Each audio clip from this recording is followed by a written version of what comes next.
Today, I'm not really going to get to the whole picture of the beast. I'll just do like a little introduction tonight for several things. Number one, many of the description are symbolic in nature. And so the symbolism is clearer when we get to chapter 17 of the same books, Revelation. And we will also be, many of them are referred to from the book of Daniel, which I will have no time to show everything. I will just say it's found in Daniel. Okay? Ganun lang gagawin ko ngayon. Maybe next time I'll be more detailed kung what particular verse from Daniel nanggaling. Because many of the description of the beast is mabilisan sa chapter 13. So we will just have an introduction and what we can expect as we draw closer to the tribulation time. Okay, so let me show my screen first. Oh, by the way, Men's Fellowship, December, alam ba? December 6 ba? Tama ba ako? December 6. December 6. Okay, December 6. 6 p.m. sa TV Function Hall. Okay? So, para sa mga men or those of you who have men at home, you can invite them there. Lowell will be the speaker and he will be speaking on Rise Up, man. Rise Up. Okay, saan na ako? Let me go. Uh, in the past couple of chapters, really the focus on tribulation is Israel, the nation and the land. And from last week, if you were here and saw the video, we gave you plenty of reason why we stand with Israel, because God's plan will all be fulfilled through Israel. And so that's the main reason why we stand with Israel. And on top of that, scripture tells us that he will bless those who bless Israel, and those who curse Israel will be cursed. And so we can see that with our own eyes right now. Part of those, may mga giving kasi, especially dito sa US, no? There's giving dito. And a huge portion of our giving goes to a ministry in Israel called FIRM, FIRM. It's a ministry for ministries. So basically, this is supporting existing ministries in Israel for both the Jews and the Arabs. And so we want to be part of that. And yeah. Sa Philippines, by the way, if you're interested to be giving at all, it will be spent also in the Philippines. And yeah. All right. Let us go. We'll take about half of the book of Revelation 13 today, and we'll take verses 1 through 10. Like I said, medyo mabilisan tayo dito because many of the details we will find in chapter 17. So let me read verse 1 through 10. Here we go. The dragon stood on the shore of the sea, and I saw a beast coming out of the sea. It had 10 horns and 7 heads, with 10 crowns on its horns, and on each head a blasphemous name. The beast I saw resembled a leopard, but had feet like those of a bear, and a mouth like that of a lion. The dragon gave the beast his power and his throne and great authority. One of the heads of the beast seemed to have had a fatal wound, but the fatal wound had been healed. The whole world was filled with wonder and followed the beast. People worshiped the dragon because he had given authority to the beast. And they also worshiped the beast and asked, "Who is like the beast? Who can wage war against it?" The beast was given a mouth to utter proud words and blasphemies, and to exercise his authority for 42 months. It opened its mouth to blaspheme God and to slander his name and his dwelling place and those who live in heaven. It was given power to wage war against God's holy people and to conquer them, and it was given authority over every tribe, people, language, and nation.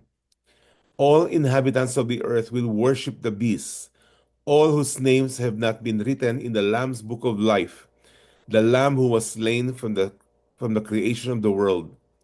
Whoever has ears, let them hear. If anyone is to go into captivity they will go. If anyone is to be killed with the sword they will be killed. This calls for patient endurance and faithfulness on the part of God's people. Wow, haba, mahaba. But let me just first give you an introduction because all of these are happening at the time of the tribulation. Okay, it's a 7 year tribulation. And the first three and a half, as I already mentioned, if you recall, the white horse, everything was nice, everything was peaceful. And at that point is the introduction of the peace, where he is still trying to win the hearts of people. So a lot of people will give allegiance to the beast. But before we dive into Revelation, let me first quote to you a couple of verses from the New Testament speaking about the beast. John says in 1 John chapter 2 verse 18, "Dear children, this is the last hour. And as you have heard that the Antichrist or the beast is coming, even now many antichrists have come. This is how we know it is the last hour." By the way, the word last hour is not speaking about 2024. Now we are in the last hour. The last hour was mentioned first 2,000 years ago in the first century by the Apostle John, because the last hour refers to for the first coming of the Lord. After the first coming of the Lord, that is the last hour. So from that time until today, it's the last hour. So if that was the last hour, maybe we are today in the last minute. Okay? But here's the warning of John. Number one, as you have heard. So therefore, the lesson, the topic, the idea of an antichrist is nothing new. Even Jesus, Apostle Paul, Daniel, and who's this? Isaiah, all have been talking about the antichrist, which we will go to some of them. But the people from whom John was speaking, the first century church, it is nothing new. They already have heard about this. They just don't know the details about this. Today, many Christians have heard a little bit about the Antichrist. They heard about 666, about the beast, and technically the number 666 could not refer to the person of the beast. He is called the beast. That's the noun. 666 is what he will demand of the people, the mark of the beast. Okay, which we'll go to next week. But you have heard that the Antichrist is coming. So this coming of the Antichrist is nothing new. They already have heard this, even the first century church. So they are familiar of him.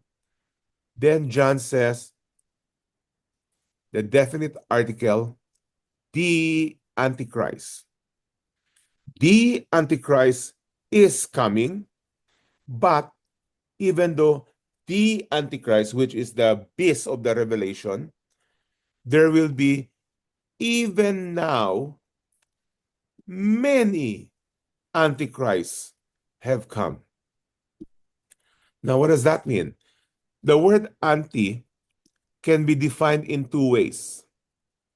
The first way to describe anti or anti is against Christ. So there are people who will be against Christ.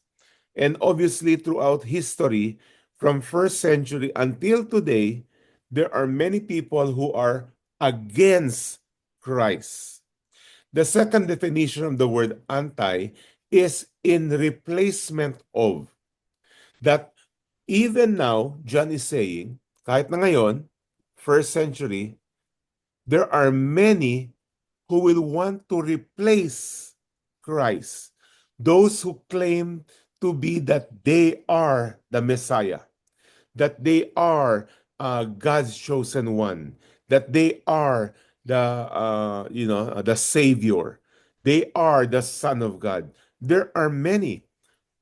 If you are old enough and you're familiar with the US, one of the biggest one is Jim Jones. Have you heard of Jim Jones?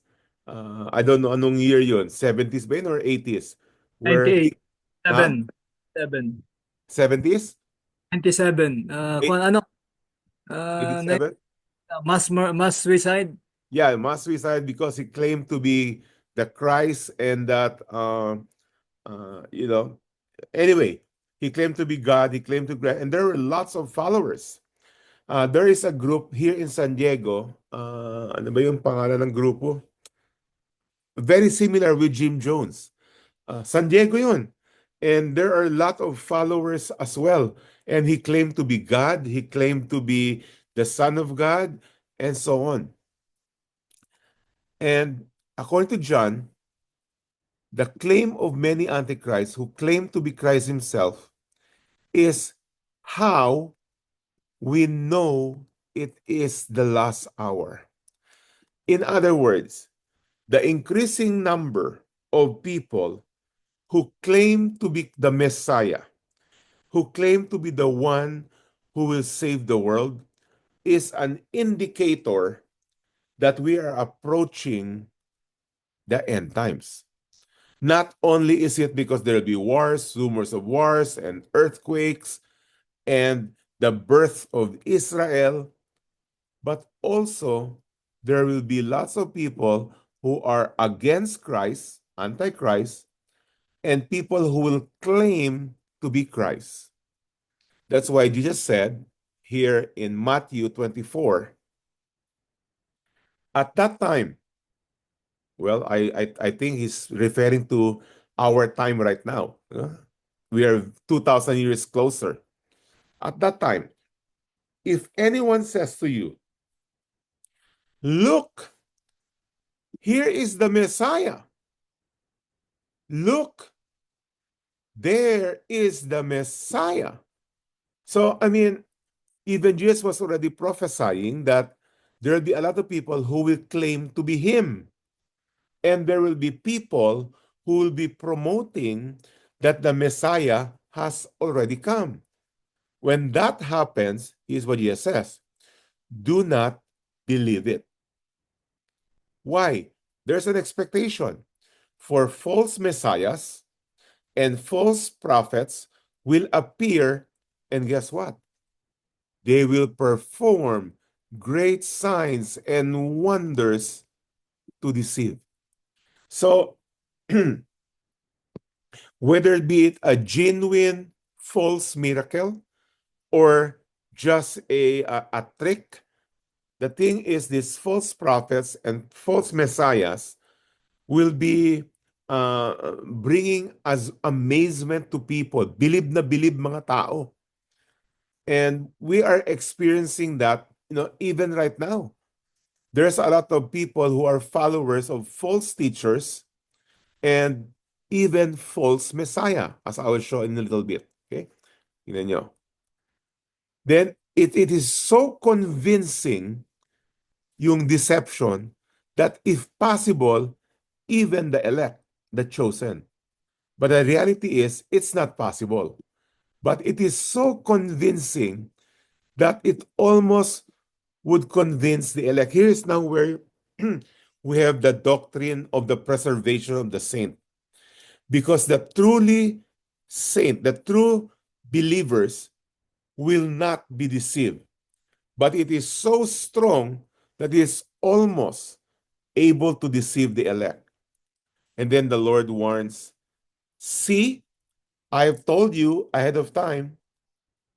So, false prophets, andami. False teachers, andami. And we can go through a long list of false teachers that is so rampant, whether it be in America, South America, in Africa, in Asia, andami, Philippines. But false messiah, who will be claiming to be Christ, who is claiming to be God. Well, I already mentioned Jim Jones, but Philippines has its own. You're familiar with him, Yes, Apollo si Kibuloy. Kibuloy. Yeah. He is not just a false teacher.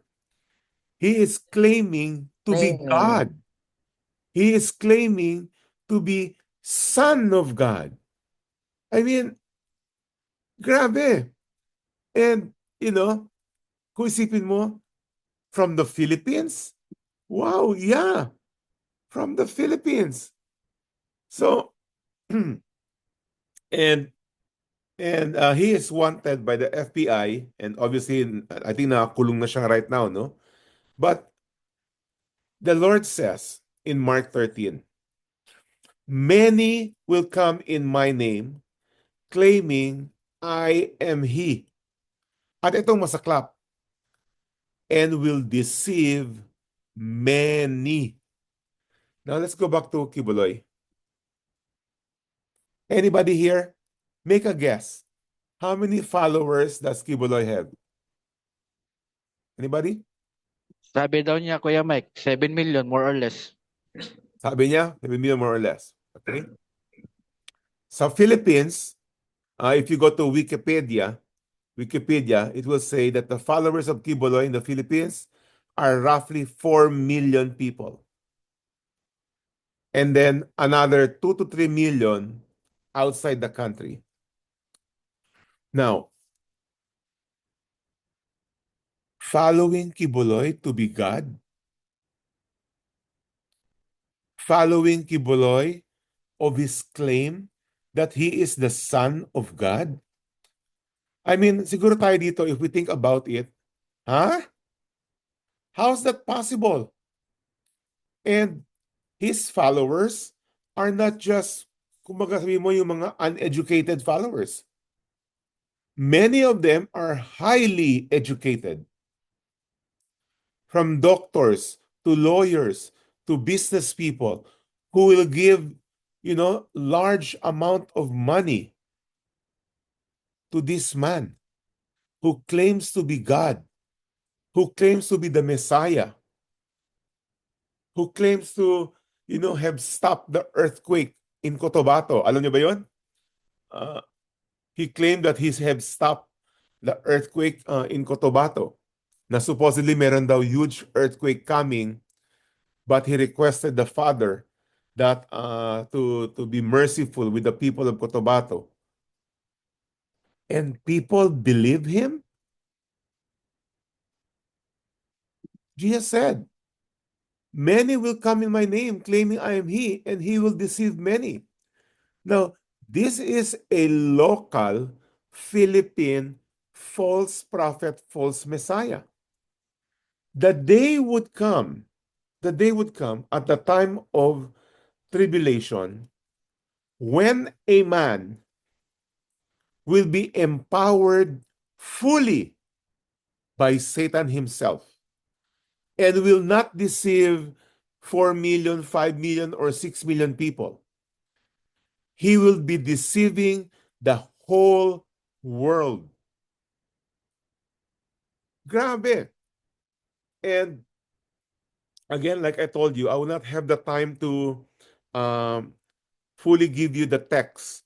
But let me just tell you this. In the book of Daniel, there are so many descriptions of the beast. That is why he is able to demand people from all over the world to have his mark, and people will comply to the receiving on the mark. In the book of Daniel, it says, number one, he is a genius. Number two, he is a great politician. Number three, he's a great warrior. That means he is a military strategist. Number four, he speaks yung ano niya, ang galing mag-convince. He's a great salesperson. Number five, as we will see here, he is given power by Satan and authority by Satan.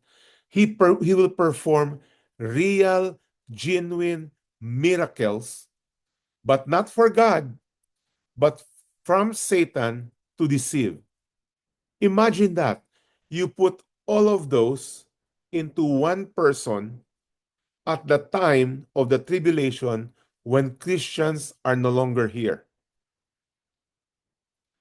If Kiboloy can deceive 6, 7, 8 million people who are practically, all kinds of people, educated, uneducated, mayaman, pobre, ay halo-halo mo na yan. And people believe him, will give their lives to him. Kiboloy is in no comparison with the man who is coming at the time of tribulation.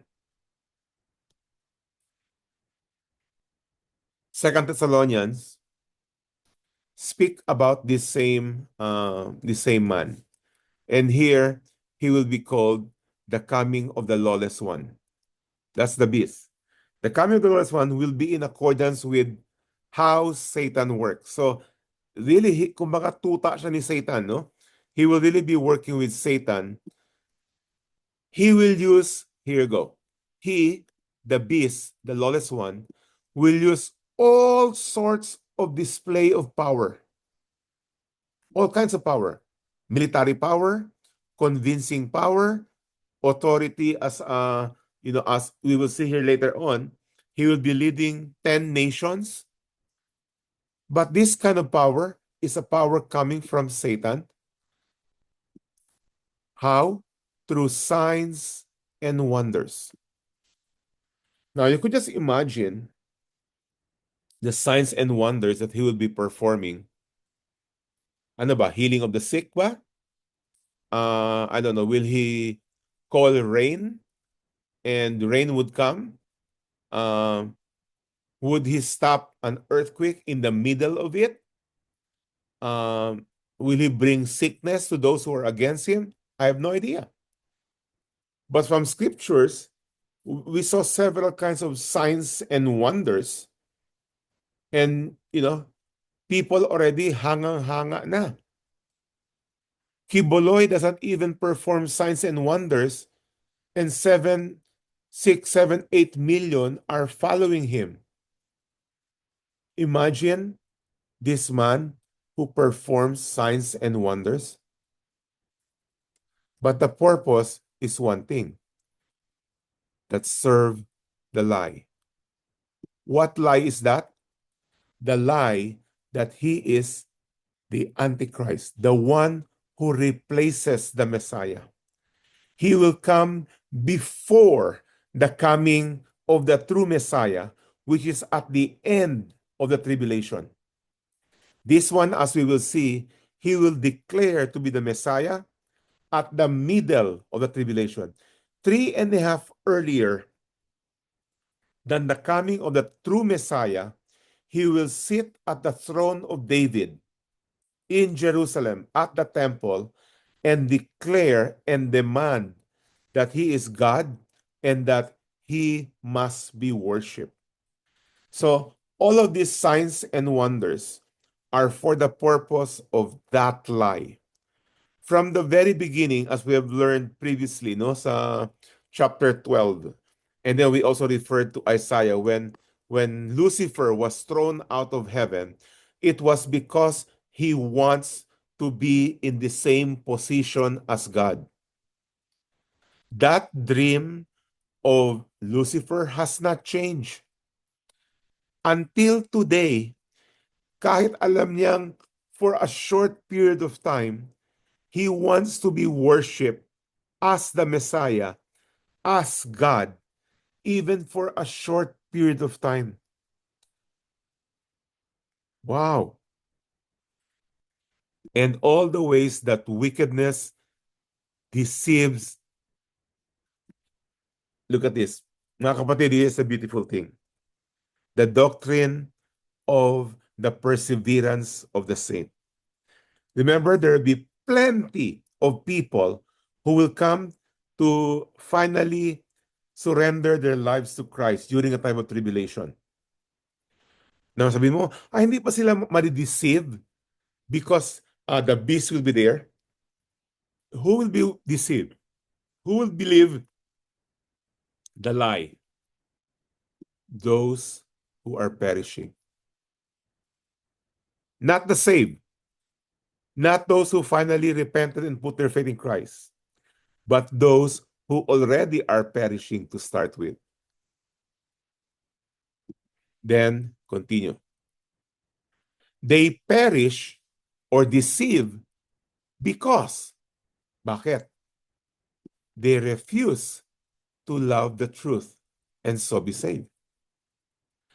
You see, from time past, from the Old Testament to the present age, the church age ngayon, to the time of tribulation, even to the time of the millennium, it is the same issue. With the presence of Satan and the demons, with the absence of Satan and demons, it's all about people refusing, rejecting the truth. And the rejection of the truth will not save you, will bring you to hell. So, because of this reason, because they don't love the truth, they refuse the truth, for this reason, God sends them a powerful delusion.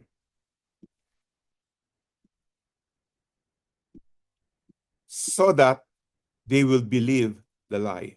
Now, we have to understand this carefully. The delusion of the people who will not believe is because they refuse to believe. So, the delusion happens because of their refusal. They were not, they did not have delusion, so therefore they refuse. No. They refuse first. That is why God gave them delusion. Is that clear? That's very important to understand. People who do not believe today, and you say they were convinced by false teachers, by false prophets, by false churches, the reason behind is not because there was a false teacher that is very convincing. The reason is because, to start with, they are the one who refuse the truth. That is why God sends them a powerful delusion. Kaya ngayon, kung isipin mo, sometimes we think, kawawa naman yung mga nasa false churches. Yung nasa members ng Islam, ng Jehovah's Witness, they have not heard the gospel, and so on. The reality is, it was not because of the false teacher, false prophet, or false church. The problem is that because they perish, they're going to hell because they refuse to love the truth. And if we connect this with Romans 1, the Lord is saying He has made it simple, understandable for people to conclude that there is a creator.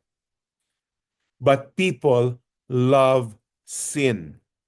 And when you love sin, the result is you are going to refuse the truth. Now, I'm just putting a big emphasis on this, okay? Kasi paminsan nakala natin, ay kawawa naman yung mga pupunta ng tribulation. They will be under the lies and the deception of Satan and the beast and so on and so forth. But the real problem is not the beast. The problem is their refusal to believe. That's the same message in John 3, verse 18. John 3:18 says, you're going to hell because you do not believe. Okay? So that all will be condemned who have not believed the truth, but have delighted in wickedness. They enjoy it. Oh, ang galing-galing naman ni Bis. Grabe. Sinolve niya yung economic, oh, by the way, that's another thing. He is an economic powerhouse. He is able to solve the financial problems of the world. That is why there will be a one world currency. Remember, we discussed about that. There will be a one world religion.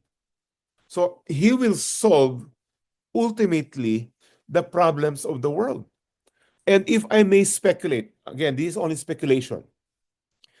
The problems of travel, mga visa and or illegal immigrant. Imagine this. If you have the 666, okay, the mark, and everybody is monitored, your health issues are on that number, on that whatever chip maybe. Your bank account is on that chip. Nobody can buy or sell. That means you cannot transfer funds from transfer or receive funds without being monitored. So anong resulta nun? There is no tax evasion. Okay? Imagine that. How governments would love the beast because he will finally be able to implement that every taxable transaction, walang lusot. There will be no kidnapping. Bakit? How can you pay a ransom? Because every single penny is monitored. So there is walang ransom, no kidnapping. There is no issue of illegal border crossing because everybody is monitored where they are at. Even right now, by the way, we still do not have the full blast of this chip. Right now on my phone, ito sa telephone ko, my two kids are in Korea right now. Okay? Arela and Joshua. They are arriving tomorrow. But right now, I can monitor from my phone exactly where they are in Korea, and even while they are on the plane. I can see it crossing the Pacific Ocean from my phone. Si Mike. And by the way, I'm not the beast. Light radar yan. Yeah. What you use, that's your app. Yeah. And frankly, concerning about money, I don't know just sa Philippines, no?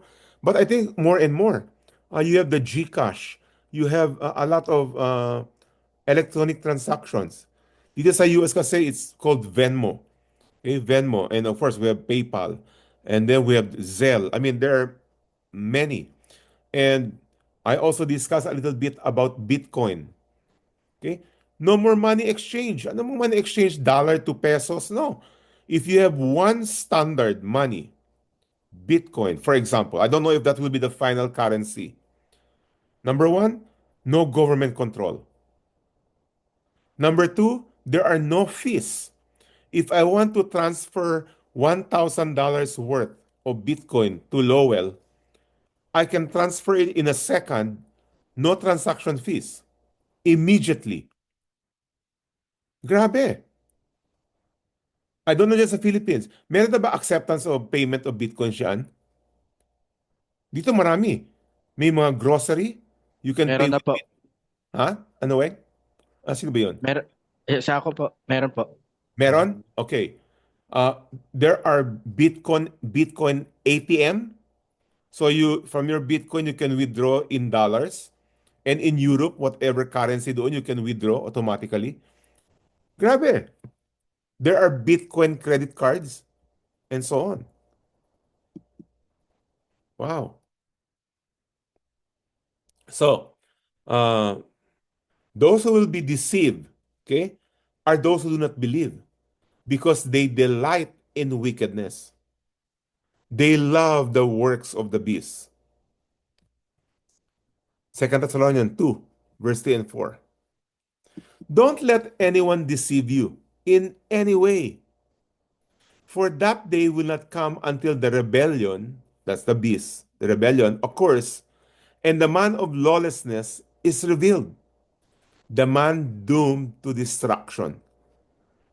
Then verse 4, he will oppose and will exalt himself over everything that is called God. So he will not just go and say to be he is the Messiah, that he is the Christ. He will also claim to be Allah. He will also claim to be Buddha. He will also claim to be, the million gods of Hinduism. He is the all, put all the gods together and everything that is called God and claim, I am He. And believe na believe ang mga tao. Or anything that is worship. And then, so that he sets himself up in God's temple, and that's why we know that there will be a temple that will be erected. Even though right now as we speak, there's no third temple, di ba? There is the Dome of the Rock, as we have seen in our previous lessons. But the day will come, sometime during the tribulation, where the temple will be built. Most likely early at the time of tribulation, early after the church has been raptured, he will come in and have the temple built. And then, every person from every religion would come worship there, and he will call himself God, proclaiming himself to be God. Ganun katindi. So this is way, way more than Kiboloy. Way more than Jim Jones. Way more than, whoever millionaire false teachers that you can think of. Far greater. He is kumbaga, the number one person of Satan. And on top of that, the church is no longer here. Wala na yung church dito. We already have been raptured. Don't you remember that when I was with you, I used to tell you this? Sabi pa ni Paul. Tell you this what? Tell you about the beast. So that's why, the topic of the beast, the lawless one, is not just in the book of Revelation. As a matter of fact, it's found all over the New Testament and the Old Testament. So sabi pa ni Paul, don't you remember? I talk about this. I talk to you about the coming of this false Messiah. And now you know what is holding him back. So why is he not fully revealed yet? So that he may be revealed at the proper time. So something is holding him back right now to be revealed. But at the proper time, he would be revealed. Question: when is this proper time? When would he be revealed? Yan ang tanong. Here's another reason why I firmly believe in the pre-tribulation view. Because I believe that the beast, the lawless one, would be revealed after the church has been taken out. Because the church right now and the Holy Spirit who lives within the body of Christ is still present in this world today. Once the church is taken out, the fullness of the influence of Satan would be poured out here on earth. For the secret power of lawlessness is already at work. Meron na, even right now. Even in the first century. But the one who now holds it back will continue to do so. Continue what? Continue to hold it back until he is taken out of the way. Woo, I love that. And remember, this is in the Thessalonians. First Thessalonians speaks about of the rapture, that the church will be taken away. First Thessalonians chapter 4. And then this one comes immediately, the second book of Paul to the Thessalonians, Second Thessalonians, and he speaks about when we are taken out of the way, the one who holds it back. And the ones who hold it back is definitely the church and the Holy Spirit who lives within the church. But when the church is taken out, then the lawless one would be revealed. And then, pagkatapos, the lawless one will be revealed.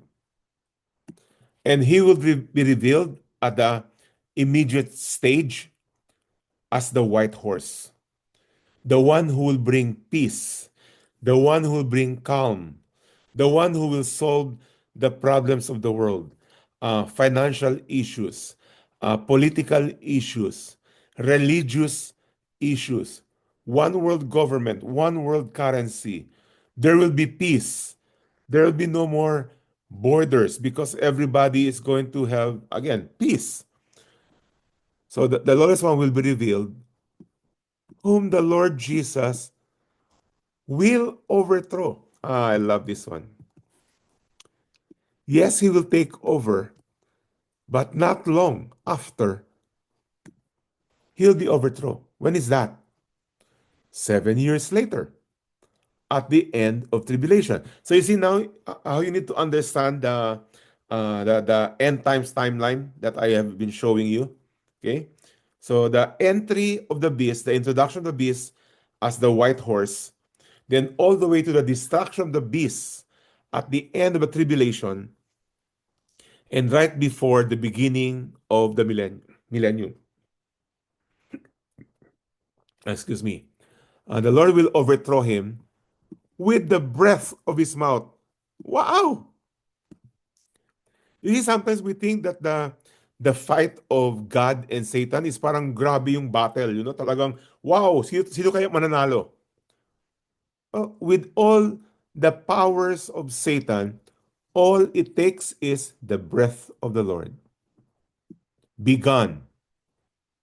That's it. That is why we call God all powerful. What is all powerful? What? Anybody? Omnipotent. Omnipotent. Sometimes we do not understand the power of God. Go all the way to the beginning. Genesis 1. God spoke, let there be light. That's all it took. He does not have to go to a laboratory and try to, do this and that. He does not need to, I don't know, do the Big Bang and go make a nuclear explosion in the universe. All he has to say is, let it be. All he has to say, okay, separate the waters from the land. And that's what have happened. He breathed life to the lifeless. That's all it took.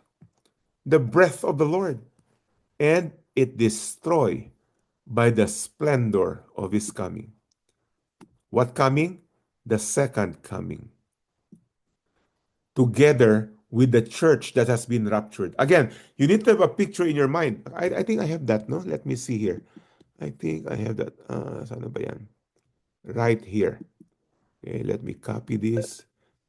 Hold on. Let me copy and bring it back to where we were. There you go. So it's important.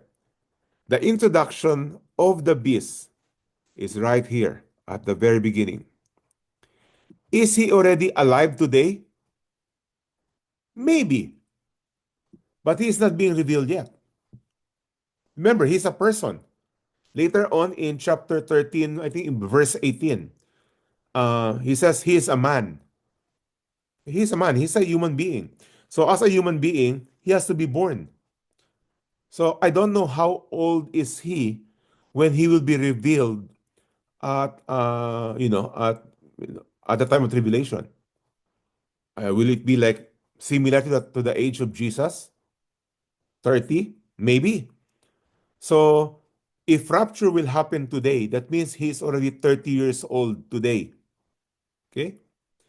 If rapture will happen 30 years from now, that means he is born today. Kuha niyo yun? Okay? That's important to find out. Okay? So, and by the way, again, this is only speculations, okay? If he is age 30, and then he will declare himself to be God at 3.5. How old is he? He's 33.5. Wow! Parang sinundan niya rin yung yung age ni Jesus, no? When Jesus was ascended into heaven, because he has 3 years of ministry. So, yeah. But again, that's speculation. That's not in the word. So, it's possible that the beast is already alive today if the rapture is going to happen anytime soon. He will declare himself to be God and sit at the temple at 3.5, and he will be destroyed by the breath of the Lord at the end of tribulation, which will start the beginning of the millennium. So, the lawless one will be revealed, whom the Lord will overthrow with the breath of his mouth and destroy by the splendor of his coming. That's why we're excited for the coming of the Lord. You and I, who are believers, but the unbelievers are excited because the church will no longer be there. The coming of the lawless one will be in accordance with how Satan works. He will use all sorts of, we read this earlier, no? He will use all sorts of display of power through signs and wonders that serve the lie, and all the ways that wickedness deceives those who are perishing. They perish because they refuse to love the truth and so be saved. For this reason, God sends them a powerful delusion so that they will believe the lie, and so that all will be condemned who have not believed the truth. So the 666 is God's delusion to the perishing world, not to the believers. To those who are already perishing, they'll be given by God a delusion that lalo silang believe na believe. Grabe talaga. With all the power. Siguro, hindi na describe here, siguro pogi to, no? Pogi ba kamukha to ni Ryan? O kaya kamukha ni Paul? Ha? Pogi to. Maybe he speaks several languages. You don't know. So, we're just there. The dragon stood on the shore of the sea. So, we're just in the introduction, really. Now, like I said, sa Revelation 13, there's a lot of symbolism. And the first symbolism here, obviously, we already spoke about the dragon. The dragon is Satan. Okay? And then he stood at the shore of the sea. In scriptures, and also in the book of Isaiah, the sea is always referred to people. The sea of people. So basically, if we take it that way, that the dragon stood on the shore of humanity. And I saw a beast coming out of the sea, which really means that the beast is a human being. He is coming out of the sea, which is humanity. Like we already have said that the beast is not an angel. He is not, just a system. The beast is a human being. He's a human being. So out of humanity would rise up the Antichrist. Just like Kiboloy, who rose up from the Philippines. But we will find out that this beast is not coming out of the Philippines. Okay? We know the time for which he'll be revealed right here, right after the church is raptured. The location, we might have a clue. I will not be dogmatic as to the location from which he is coming from, but there seems to be a clue. Okay? And let's take a look at a couple of verses. The dragon stood on the shore of the sea, and I saw a beast coming out of the sea. It had 10 horns and 7 heads, with 10 crowns on its horns, and on each head a blasphemous name. So, what are these? 10 horns, 7 heads, 10 crowns, and blasphemous names. Dami. Horns, heads, crowns. Symbolism. Just like the dragon, just like the sea. What are these? Um, a lot of the details of what they mean is found in the book of Daniel and in Revelation chapter 17. Okay, chapter 17. So for today, because we are just in the introduction of the beast, and really I have spent plenty of time in Thessalonians, in the book of Matthew, because ini-introduce din doon yung beast. Okay? So for now, just an introduction. We'll go into details when we get to chapter 17. The horns basically represents power. The horns of an animal is what, brings him the strength. That is what he uses to fight yung horn niya. Kaya pag nakita mo mga goats, for example, pag nag-away yan o kaya kalabaw, they always use their horns. Horns is a symbol of the power of the beast. He has the power, maybe military power, that again, the world is going to give their allegiance to this beast. It has 7 heads. This could speak about his being a genius. Dami niyang ulo. I mean, he is well versed. That is why he is able to solve the problem of immigration, the problem of finances, the problem of wars. I mean, he is almost, excuse me, he is almost all knowing. 7 heads. And he has crowns. Crowns is a symbol of a king. He has authority. He has authority over the horns. And the horns, like I said, is power. And as we will see, this has 10 horns. Later on in chapter 17, it is most likely 10 countries that the beast will be in control and will be the leader of 10 countries, and he will be in control of its military, the horns. And on each of the head that has horns has blasphemous name.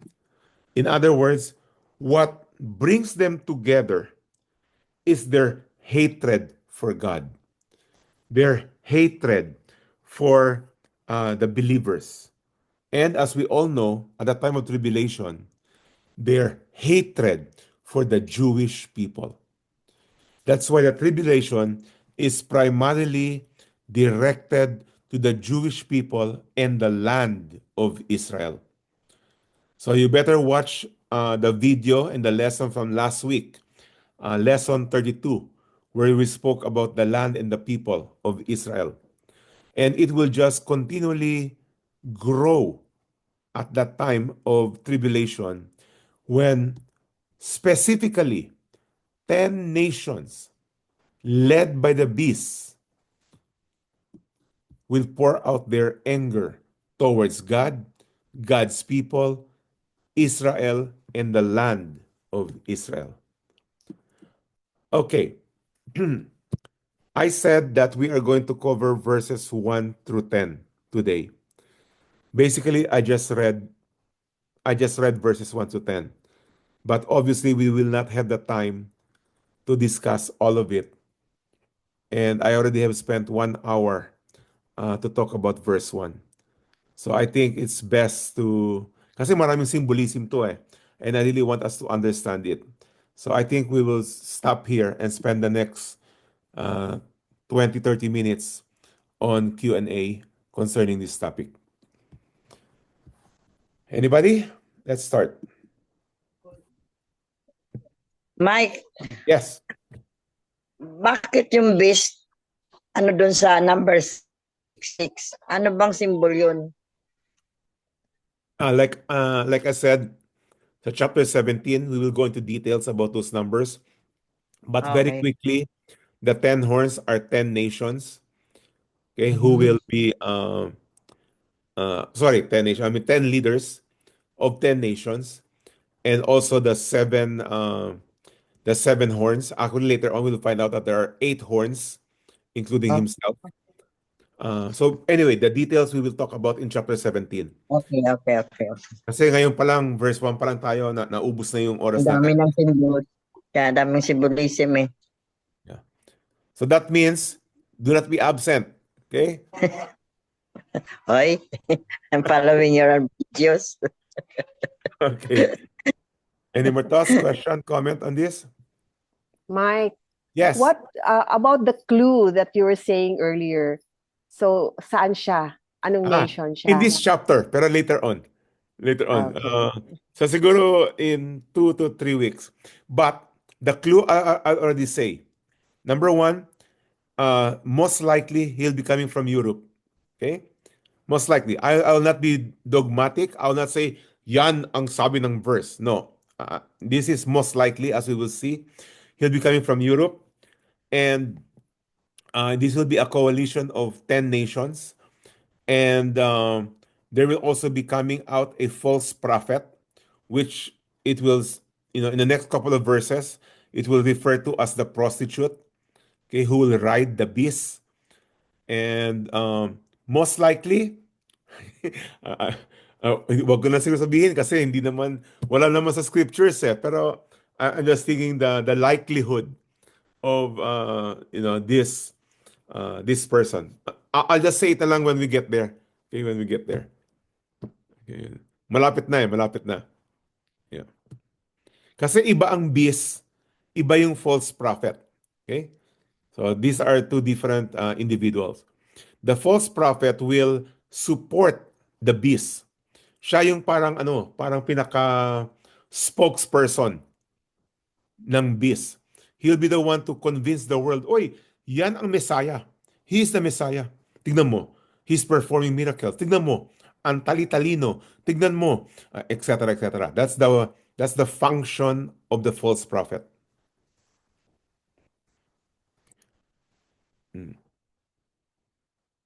Any more? Mike, Yes.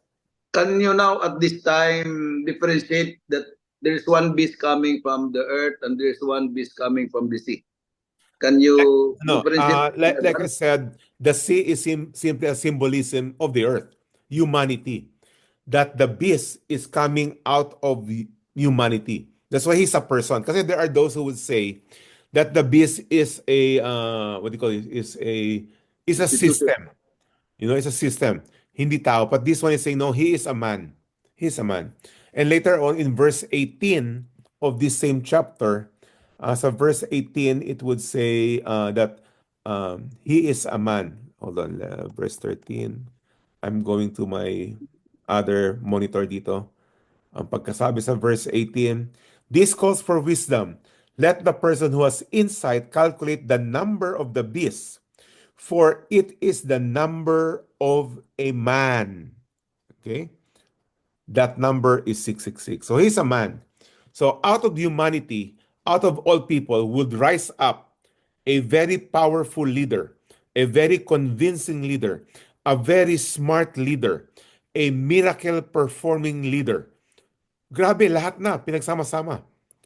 So if Kiboloy can influence 7 million people, 7 million, klase-klase, doktor, engineer, architect, lawyer, lahat na. Matalino, bobo, pobre, mayaman, able to convince them that he is the Son of God. Imagine that. You and I right now might, sino ba naman maniniwala sa ganyan? But there are 8 million people, 7 million people who believes in him. Hindi pa siya all-powerful. Hindi pa siya, he did not solve any economic issues. And yet people believe him. Imagine the beast. World stage. Grabe, grabe. World Mas grabe, stage. grabe. Grabe. So are you saying, Mike, there is no difference with the description of the beast coming from the sea and the beast coming from the earth? Correct. Yeah. Why there is a different description of the beast coming from the sea and the description of the beast coming from the earth? Next verse na yun, boy. So next week yun. Ano ba yan? Okay. Okay. Yeah. But I really pointed out a lot of New Testament verses today because the New Testament, it already describes in black and white what the beast will be doing. Sa Revelation kasi, i-describe rin, pero maraming symbolism. So I want to erase those symbolism by describing it from the New Testament. For example, he performs many miracles. Klaro na yun sa New Testament. So that when we go to the horns, it's already said that he is already powerful. Klaro na sa New Testament. So, kasi sa Revelation, it will use other symbols. He's like a leopard, a bear, and a lion. What are those? But if you go sa the gospel and the letters of Paul, sasabihin klaro, black and white na. What are those? In the book of Daniel, it will say, what are those? Remember, when John was writing this to the 7 churches, primarily to the 7 churches, this is not their first time to hear about the lawless one. Kaya sabi pa ni Paul, you have heard about this. Alam niyo na to. Jesus said, I already spoke to you about this. So they already heard. Tayo kasi, as we go to the book of Revelation today, most Christians who study the book of Revelation have never heard about the lawless one. First time. We have not even seen him in the gospel and in the letters of Paul. Pero he is already described in the letters of Paul, in the gospel, and even in the Old Testament. So kumbaga, the readers of the book of Revelation, they already have familiarization of the beast. It's not their first time to hear about the beast. Sa atin, parang, uy, ano ba yan? Ano ba yung the earth, the sea? What are those? Well, kasi it's our first time to hear it. But we will discuss it a little bit when we get there. Malapit na. Any more? We have about 20 minutes. Reflection lang, Kuya Mike. Oh, yeah. Salamat ako kay Lord ngayon kasi parang hindi parang na-refresh yung faith ko because binigyan tayo ni Lord ng na glimpse ng secrets na mangyayari sa future. Correct. Yun nga para hindi tayo maging arrogant, and because of that we'll be watchful. Correct. And then because of that pinakita ni Lord yung assurance of salvation. Kung Correct. gaano siya ka-powerful. Yun lang po, Kuya Mike. And I firmly believe, no, itong message na to is not only for the believers, it is for, I think, primarily also for the apostates of today. Because the apostates, many apostates will be studying the book of Revelation, but they're not in Christ. And so when tribulation happens, obviously they'll be left behind. And they will understand more. They'll understand more of what they're gonna go through. Okay? At yung sinabi ni Paul na, he is blessed. Actually, that's the promise of the book of Revelation right from the very start. Revelation chapter 1, in verse 3. Blessed is the one who reads aloud the words of this prophecy. That's the book of Revelation. And blessed are those who hear it and take to heart what is written in it, because rapture is near. The time is near. The second coming of the Lord is near. So all of these are things that have not happened yet, but we already given a glimpse of what would happen. And this is also an evangelistic tool for you and I, the believers, to really drive us to share the gospel because we know what they are gonna go through when they enter tribulation. Okay? Kaya there's no room pang pabanjing-banjing. If you are here today listening to this lesson and you are okay ka lang sa Christianity mo, there's no room for that. Life is too short. Hindi ka pwede, okay na ako. Anyway, nag-church naman ako eh. No, no, no. There's no room for that. As a matter of fact, remember in chapter 2 or chapter 3, Jesus says, because you are lukewarm, I'm going to spit you out.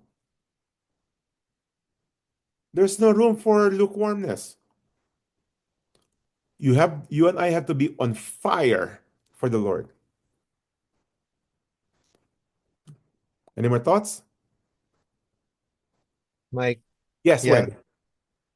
very striking yung deception, Yeah, yung spirit of deception, yung influence na i-deceive talaga maraming tao, no? yeah, Um, it seems that kahit ngayon pa lang parang ganun na yung trend, di ba? I exactly. mean, whenever there's an election, ang dami natin naririnig ng mga issue, right? Yeah, Against the one another na nagbabatuan sila. yeah. But what about sa family? What about sa mga relations natin with, whether sa trabaho ba or saan? Deceptions are really becoming very Yes. parang commonplace. Para bang yung lying Uh-huh. is many people consider it justified. There's a time na kailangan mag-lie ka talaga, parang ganun. Tama Uh-huh. lang yun, natural lang yun. Wala na yung proper parang regard talaga ng mga tao sa katotohanan, no? And Yeah. what more pagdating sa napaka, 'di ba? Napakahalagang katotohanan talaga about really Uh-huh. who God is. So we can really picture how yung mga tao kahit nakikita na nila ang revelations ni God, no? And then si Jesus Christ, and then kahit naririnig na nila yung ng mga believers, yung mga Mhm. sinishare na gospel sa kanila, na hindi pa rin hindi pa rin talaga Yeah. kakagat. Exactly. It also struck me, Mike, that even the unbelief is sort of a consequence na pala siya, right? Dahil nire-reject nila, edi talagang ginawa na Yeah. silang deceive. Deception is a consequence of unbelief, Yep, not the other way around. right. Kasi sometimes we think, ay, unbeliever siya kasi naloko siya. He was deceived. Baliktad. You were Correct, correct. deceived because you do not believe. See? So, kasi ngayon karamihan ng mga tao ay kasi we always have reason. But the issue is unbelief. And like it says, they delight in the works of that beast, which is wickedness. And the same thing that Jesus said, you will die in your sin. People love sin. And why do people love sin? Because they do not believe. They do not believe in the righteousness and the holiness of God, and that He's a righteous God and will send people to hell. They don't believe those things. And they want to eliminate that. That's why people hate the Bible. They hate the commandments of God. That's why they hate Christians. Because we demand of people to change. Kaya paminsan kaya sa mga Christian churches, ayaw ko talaga marinig, the Lord will receive you just the way you are. No, no, no, no. If you are just the way you are, you're going to hell. Narinig niyo ba yun? The Lord will receive you just the way you are. Amen, amen. Tama po, tama. Yeah. It sounds nice. It sounds very accepting. But the Lord will not accept people whose sins have not been forgiven. He will not accept people who have not repented. Why? Because He is a holy God. Ay, punta kayo sa Sunday next week. Si Lowell mag-preach niyan. Weng, ano ko na-touch ko na yung topic mo. Okay. By the way, for all of you, Okay. invite all your particularly unbelieving friends and your apostate friends and families. Okay, Lowell will be talking about that. Sayang, wala ako dyan. Next time, next time. Ay, naka-video yun, naka-video naman. May Naka-video? video. Okay. Oh. Mike, I want to share yung John 3:19, di ba? John 3:19. You want to share it now? Sige. Ikaw. Oh, sige. I mean, I can. I was This asking. is the what we were talking about the deception, and then kung ano talagang reason. Parang people do not go to hell because they were deceived by the devil, di ba? Parang ganun yung reasoning minsan Wala eh. Wala akong magawa. Niloko Yeah. ako ni Satanas. Ito na yung verse 19. Mhm. So this is the verdict. The light has come into the world, but people love the darkness instead of light because their deeds were evil. Yeah, Diba? exactly. So yun ang verdict nila. Correct. It's not because And they were deceived, the right? deeds of evil is a reflection of their love for darkness. See that? That's why you will die in your sin. Hmm.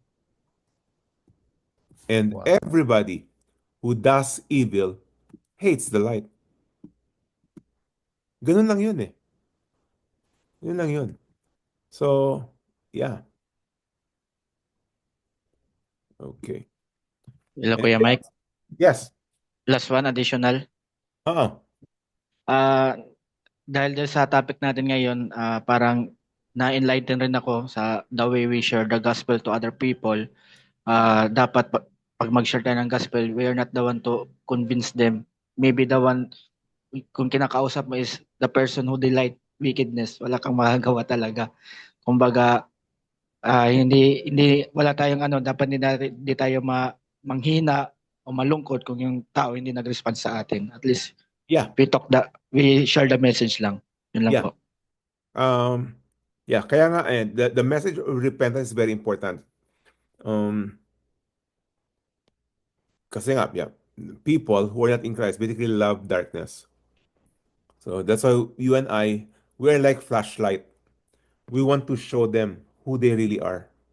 Kasi karamihan sa kanila are also, improper indoctrination from the past na okay na sila. They are good enough. And yun nga masaklap, sabi ko, kahit sa evangelical churches, many people are going to church kasi God will accept you just the way you are. Dapat i-introduce pa. Because God is agape love. Unconditional love. Wrong application. The unconditional love is that He did not choose to whom Jesus is given. But it is very conditional because unless you believe in Christ, you're going to hell. See? Pero ang problema ngayon, we apply the unconditional love of God for the acceptance of God no matter what you are, who you are, what you do. No, no, no. The love of God for eternity is very conditional. Unless you believe, you will die in your sin. That's very conditional. Pero kasi maganda pakinggan eh. God loves you. Unconditionally. Correct yun, pero wrong application. Very dangerous yung just the way you are. Oo. Kasi the way you are today, sobra na. Yeah. Kaya people do not have the drive to change. Even Christians do not have the drive to change. Right. That is why when you topic mo about repentance, because people do not have the drive to change. Anyway, saved na ako eh. I'm saved by grace. That is called hyper grace. Totoo. Yung iba nga, Kuya Mike, maybe they preach the scripture in worldly. Hindi sila nag-ano sa heavenly, parang this is the final settlement natin yung Yeah. world. Masyado nila na-emphasize yung Uh-huh. itong mundo na to, I yung was life thinking natin na. Paul, o yung sinasabi ni Paul kanina, di ba? The moment ilalagay mo, well, at least in your mind, na it's up to you. Na itong mga kausap mo ngayon na sinasharean mo, na magbabago sila, right? So once you put that in your hands, as if you take the responsibility and accountability na ikaw ngayon ang taga-convert sa kanila, then you will find ways, more and Mhm. more ways na magiging effective yun. Kasi ikaw yun nasa kamay mo yun eh. Mm. But then when you're doing that, you're already rejecting God. And you are already playing God, 'di ba? Parang ikaw na ngayon ang taga-convert ng tao para maging Christian. Yeah. Imagine that, no? But the Ah, moment that mindset is changed into the proper mindset, then hindi na ganyan. The motivation is now, I want to be faithful at to faithfully speak the truth. No, hindi pwede magkamali ako. Kailangan ko ano talaga yung sinasabi, nire-reveal ni God sa word niya, yun ang mai-communicate ko. And that's the only proper siguro motivation, no? Para mag-preach talaga tayo at mag-share ng gospel. Yeah, and you see, in the end, our preaching and doing our best to clearly explain is not so much to change the person, but it is a call to faithfulness. That's what it really is. It's a call to faithfulness. That we are faithful in preaching, clearly the Word of God in its proper context. So yes, the result might be, okay, naintindihan nyo. But the reality is, I must do it because I'm called to be faithful. See? Yeah. Dan, you were raising your hand. yeah, Mike, in addition to what Lowell was saying, exactly, if I may quote Charles Spurgeon, he said, you can bring the horse to the water, but you cannot force it to drink. All we have to do is deliver the message. And sabi nga sa, di ba, Romans 1:16, for I'm not ashamed of the gospel, for it is the power of God to bring salvation to anyone who will believe. Correct. Yeah. So it's our job is to deliver the message, regardless of the result. Kaya I appreciate Paul. Paul Golong, every day yan nagsishare ng gospel, bahala na kung ano, basta we deliver the message. It becomes a habit for us. At the end of any conversation, any story, o namimit natin, it should always boil down to at least Yeah. plant the seed of faith. And that's it. And I hope, naging habit na lang. The devil will tell you that you are disqualified because you are a sinner. But do not believe, because God can use you even in your messy life. Yeah. Okay. Yep. Right. Let's go back to the beast. Any more with the beast?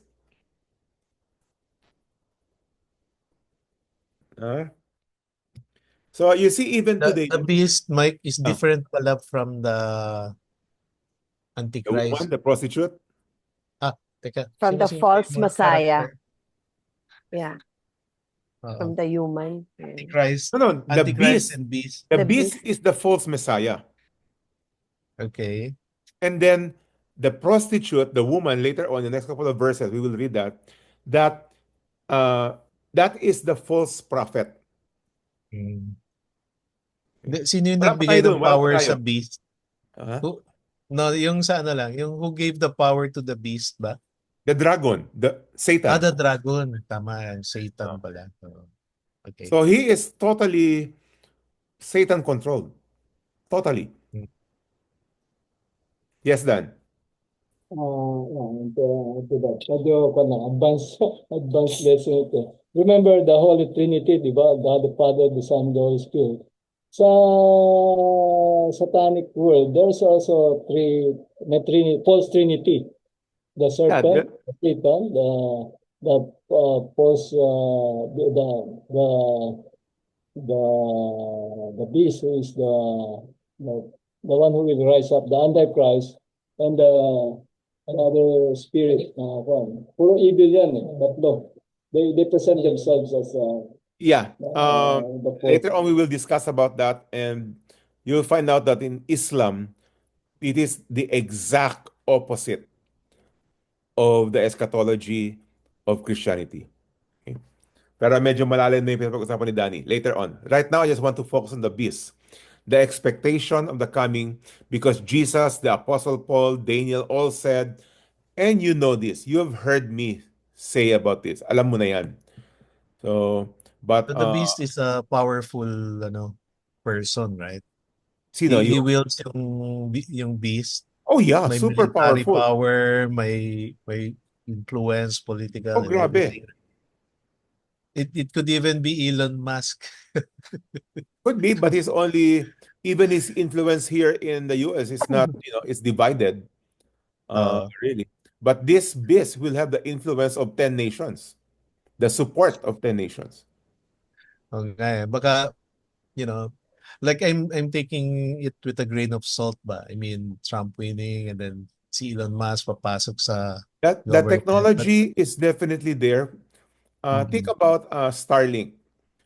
For those of you who are not aware of Starlink I are know. satellites that are roaming around the Earth today. Okay, and with the power of Elon Musk, he can say, "Okay, I want to give internet in the jungle of I don't know whatever jungle of Africa and so on."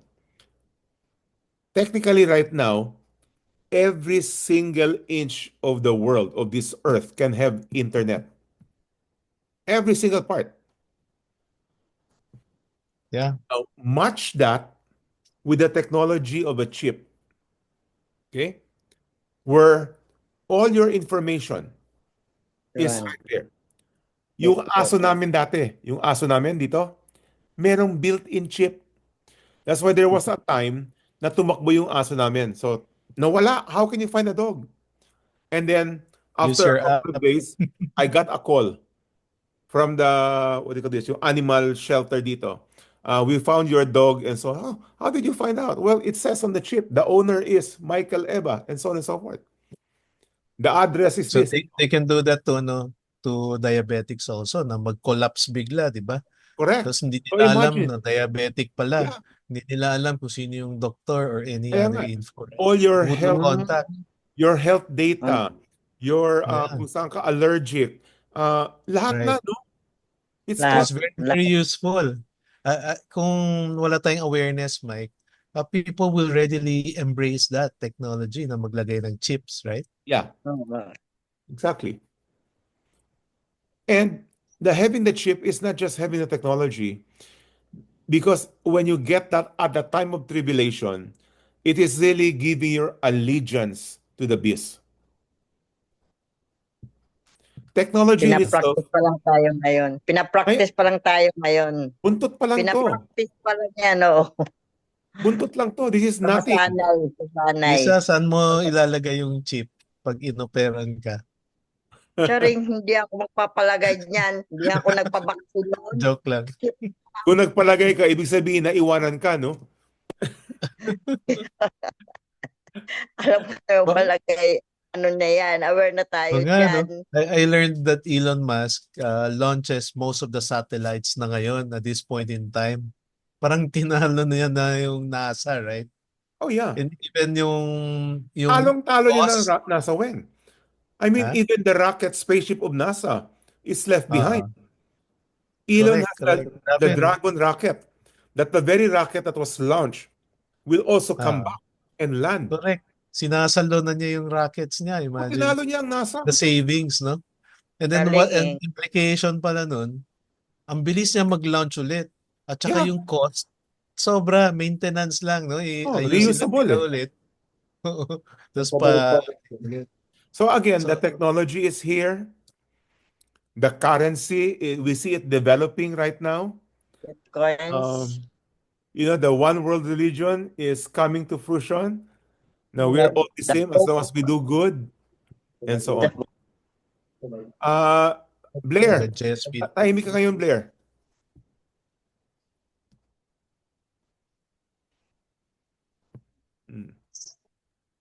So sorry Mike, talagang sipon ko eh.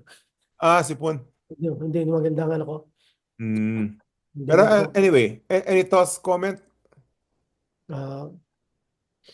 about sa verse 8. Verse 8. All inhabitants of the earth will worship the beast, Yeah, whose names had not been written in the Lamb Book of Life. correct. So when this writing on the book, when will take place, no? When it will take place. That is Sa writing on tribulation. that, on the Sa tribulation time. tribulation time, okay. Yeah. So, So there will be many who will become believers.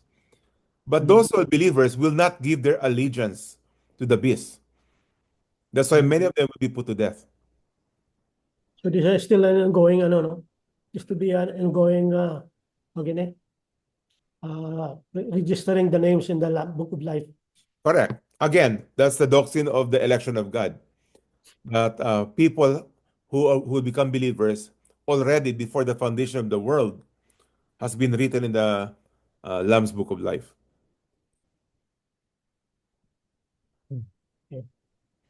Okay. So, yeah, verse 1 pa lang tayo. I was hoping we will cover 10 verses today. Oh, sino yun? Alice? Alice. Oo. Yeah, ano lang, amazed lang ako sa, ano yun, 7 million yung members na Kibuloy. Oo. According to Wikipedia, that he Do has you- 4 million sa Pilipinas, 4 million sa Philippines, and another 2 to 3 million outside the country. Do you consider that a big number or massive membership members? Massive Well, ba yan talaga? Massive ba yun? Grade Well, ang grupo ko dito sa San Diego, 30. Siguro yung 7 million, malaki yun. Okay. Now I understand yung prosperity gospel, yung churches na may prosperity. I understand why. Oo. Marami sila because of money, material things. Oo. Now, I'm wondering why Kibuloy has that massive number. What's his magic word? Well, the magic word are several things. You can say his personality. He is very convincing. And obviously, there's always a work of Satan or a demon behind. Always. Always. So, I think yeah. may powerful spirits talaga na nag-ano sa Oh, kanya, demonic. and remember, it's Because, said that the people who are deceived are people who delight yeah, in those kind of things. Kaya yung mga tao nag-attend sa mga false churches, in a way, I really don't feel bad about them because they are the ones enjoying it.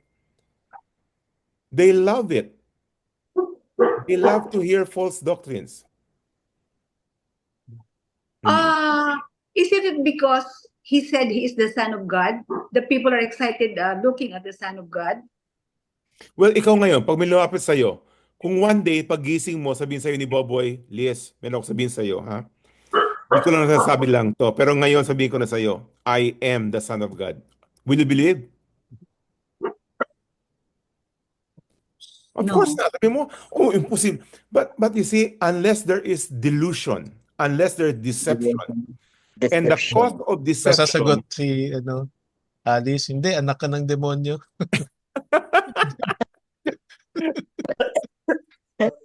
Joke lang, Boy. joke lang. the cause of deception is because of unbelief. That's what I wanted to emphasize earlier. They did not believe. That's why God sent them a great delusion. Byproduct na lang yun, delusion. May ano yan sa YouTube, you can look at how Kibuloy declares that he is the anointed son of God and that the name of God has already been given to him. Meron siyang parang ganun na preaching. Yeah. It is so powerful. Yeah. Pero It is so, ang di ba? question ko doon, when kahit hindi mo, Paniwala. kahit powerful yung message and everything, I mean, sa atin, booking, parang yeah, it's really, sobrang absurd yung hindi ka Yeah. talaga maniniwala. Pero And If you siguro really doon read the sa mga Bible, tao, you no? will not be deceived. No, by reading the Oo. Word of God, you will not be deceived. ang problema, many Christians are not properly, they don't have proper doctrines. Yun ang problema. Incidentally, there are foreigners in his Sunday service. Oh, yeah. May choir yan siya na ang gaganda ng mga suot, di ba? Tapos Yeah. ang gagaling kumanta. Maganda ng mga Tapos babae. nandun, may mga yung mga babae Taga-Ukraine magaganda. yan. Well, Saan? taga-Ukraine. Taga-Ukraine Ukraine pa. Maganda. Ukraine pa. And think about this. Si Kibuloy lang yan. Taga Mindanao lang yan. What more of the beast? Grabe yung Forward. beast. Okay, we better end. It's time. Dan, nakataas ba yung kamay mo? Meron pong last word dyan sa'yo? Wala? Okay. So again, we thank the Lord for giving us a heads up on the things yet to come. And I trust that this will be a motivator for us. It's a blessing to know that we will not go through it, and also know what other people, maybe some of our relatives, loved ones, are going to go through it. And hopefully it will be a motivator for us to really engage in evangelism. Okay? There's no more room for kesera-sera. Okay? There might be people in your own church who are apostates. Okay? Now, can we totally eliminate? No, we cannot eliminate apostates, but we can reduce the apostates by explaining the gospel clearly. Clearly. Okay? Para kung if ever they'll spend eternity in hell, there's no one to blame but themselves. They will not say, kasi yan si Isa eh. Lagi kong katabihan pero wala namang sinasabi. Okay? So, Isa. Okay, let's close. Let's close. Heavenly Father, thank you again for your word tonight. Thank you for the heads up, indeed the blessing, I should call it, to those who read, to those who understand, to those who hear. So Lord, maraming salamat for giving us a glimpse of the things that are yet to come. May it be, Lord, that it will bring blessing to us as it does, but also a motivator for us, Lord, not to be on the sideline of Christianity, to really take our responsibility as the ambassadors of yours, to reconcile the world to you. So maraming salamat, Lord, for this time, and all this we pray in Jesus' name. Amen. Amen.